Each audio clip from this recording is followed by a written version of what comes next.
नाराजी असते, व्यवस्थेविरोधातले असते, सत्तेविरोधातले असते.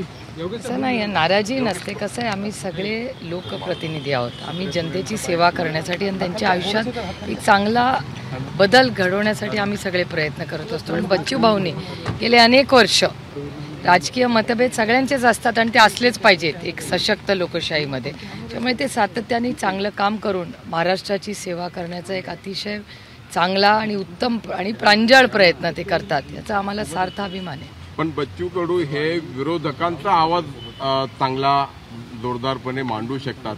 ते तुमच्या सोबत जर आले तर हा अधिक बळकट होणार नाही का? आम्ही सगळे महाराष्ट्राची सेवा आणि देशाची सेवा करण्यासाठी आम्ही सगळे कामाला लागलेलो आहोत. आणि बच्चू भाऊ हे महाराष्ट्रामध्ये एक महत्त्वाचे नेते, ज्यांनी अपंग असतील, दिव्यांग असतील, यांच्यासाठी खूप मोठं आणि चांगलं काम अशा समाजासाठी केलं जेव्हा त्या समाजाकडे फारसं कुणाचं लक्ष नव्हतं. म्हणजे या सगळ्यांना मेनस्ट्रीममध्ये आणण्याचं काम जर कोणी केलं असेल तर ते बच्चू भाऊंनी केलेलं आहे आणि हे जनरेशन विसरणार नाही. तुम्हाला वाटतंय ते तुमच्याबरोबर यावेत किंवा तुम्ही तशी ऑफर?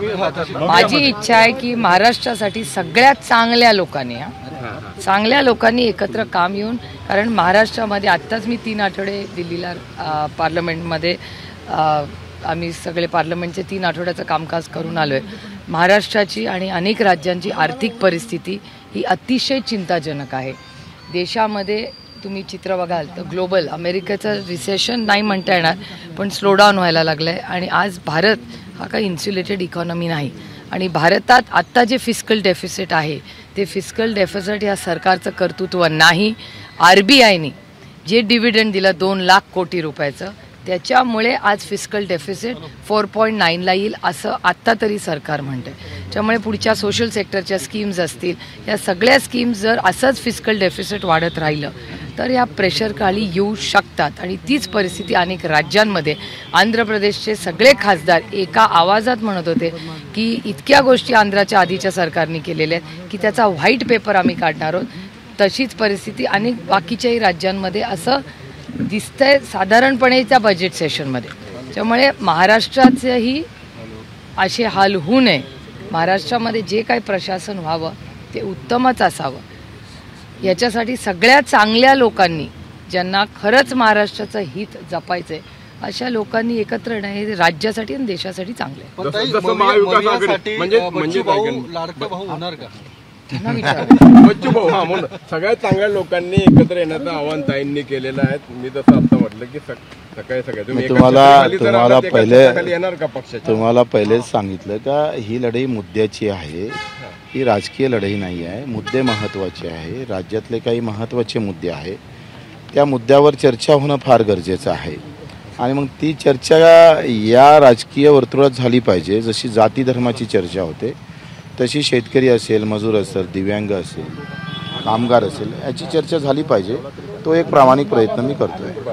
तुम्ही याच मुद्द्यांवरती एकनाथ शिंदेबरोबर गेला होता, तेव्हाही या दिव्यांगांना किंवा वंचितांना न्याय द्यायचा म्हणून गेलेला होता. तेव्हा दिव्यांग मंत्रालय मिळालं. आता त्या दिव्यांग मंत्रालयाला बजेट आणि त्याच्या चांगल्या योजना निर्माण झाल्या पाहिजे, हा एक प्रयत्न आपला राहील. तुम्ही उद्धव ठाकरेंना सुद्धा भेटाल का, म्हणजे हेच मुद्दे घेऊन की काय हरकत आहे? माझं म्हणणं आहे एक त्या पीडित लोकांचं प्रतिनिधित्व म्हणून माझं म्हणणं असं का कष्टकऱ्यांसाठी योजना असली पाहिजे का नाही? श्रमावर आधारित योजना या देशामध्ये नाही आहे.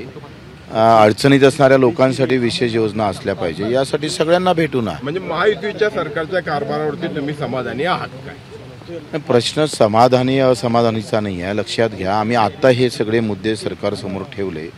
त्यांनी नाही केले तर आम्ही सांगितलं ना, त्यांनी आमचे मुद्दे 17 मुद्दे जर मंजूर केले तर आम्ही त्यांचं कार्यकर्ता म्हणून काम करू, नाही केले तर आवाज उठू. पण जेमतेम 2 महिने आता तुमच्या हातात राहिले सरकार म्हणून, महायुतीचं सरकार. काय होऊ शकतं? काय होऊ शकतंय?